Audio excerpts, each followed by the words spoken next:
In a video I uploaded about a month ago, it highlighted a live edge table project that we were asked to do.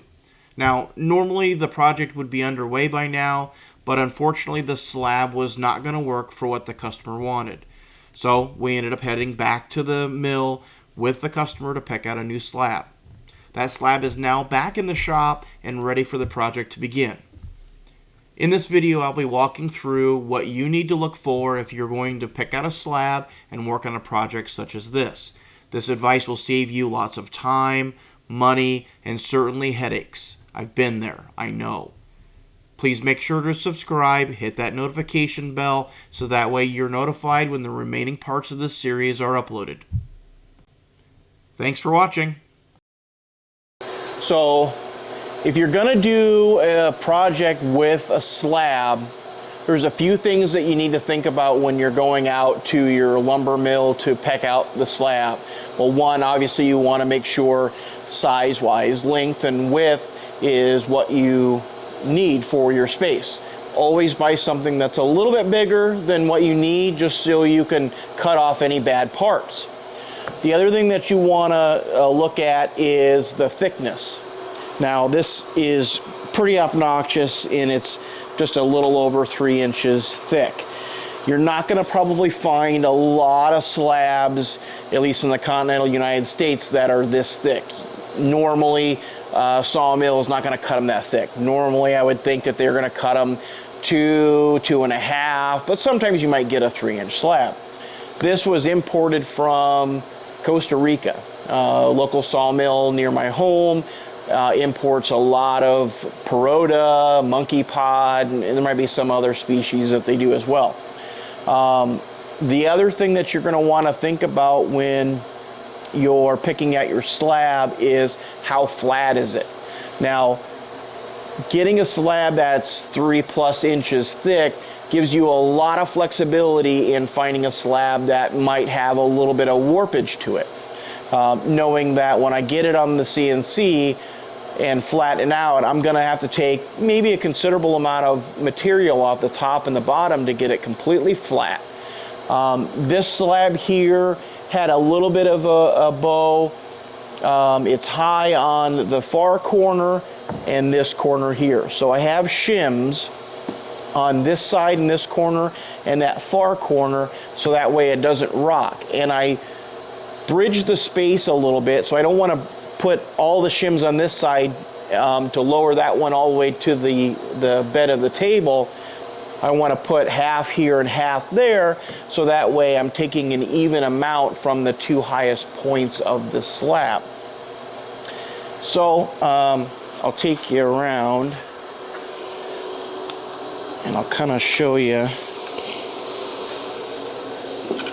So you can see how it's a little high there, and then it gets fairly flat when it gets to that corner there.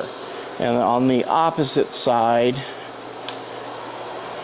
you'll see, again, it's high on that corner and pretty flat on this side here. So I know I'm going to have to take off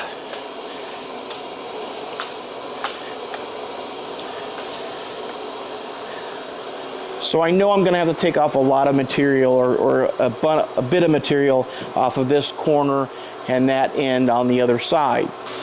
All right, so as I get ready to plane down the top, I start slow. I'm not going to try to take off too much material on any single pass. I'll probably go down maybe a 32nd, maybe between that and a 1/16 of an inch each pass, just so that I fine tune where I need to be. I don't want to take off more material than I have to, knowing that I have to flip this over and do the bottom side as well. If you're fortunate enough to have a CNC, good for you.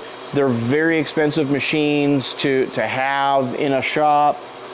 But if you have one, you probably have done some slab work. If not, and you're buying this from a sawmill, most sawmills will have a machine like this, or they'll have a machine that does a similar process and flattens the slab down. So if you don't have the machine to do it, I'd recommend hiring the sawmill to flatten it for you before you take it home. Before I got the CNC, I did have a router sled, which is a back-breaking son of a bitch. It did do the job, but it's a lot of moving the router back and forth. And then if you have a big slab trying to get that router to move, it's a pain in the butt. I've also done it with a belt sander. Not a big slab like this, but smaller ones. I've used a belt sander to get the high points off. Again, takes a lot of time, a lot of effort. It's tiring to do it. It's totally worth the money to have the sawmill or somebody else flatten it for you before you take the slab home. So, I have blocks that are nailed down into my spoil board so that the slab does not move. I also have shims in this corner and that corner to keep it from rocking. So as I discussed before, I try to just bridge the gap a little bit so it's equal height on the two highest points of the slab. So I'm going to shut up now. I'm going to turn the machine on and we'll get to cutting.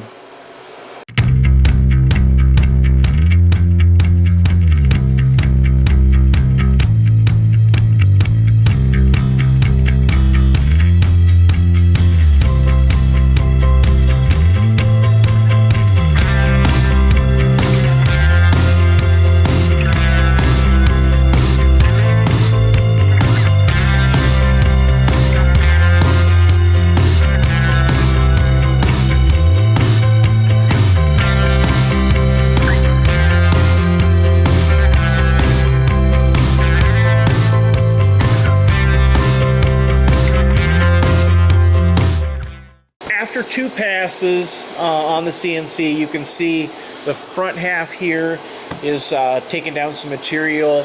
There's a bit of a low spot here because there's nothing been taken out of this center section. And then obviously one of my high points on the slab is also had material taken off. So nothing here all the way through here. So I can tell there's a bit of a low spot. So probably going to take maybe 2 or 3 more passes. Again, only going down, you know, somewhere between a 1/16 and a 32nd of an inch each pass to get it down to where I have taken a little bit of material off the entire top here, so I make sure it's nice and flat before I flip it over and do the same process on the back.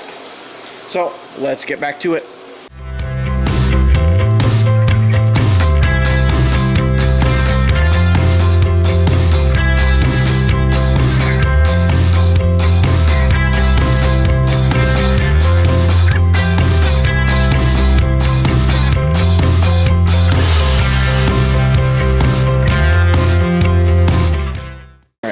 Okay, so 3 passes in, just to give you a little visual on where I need to continue to cut more.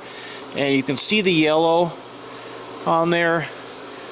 Those are my low spots. So I got one there in the middle, another one here on this side, and then in this far corner, there's a low spot there as well.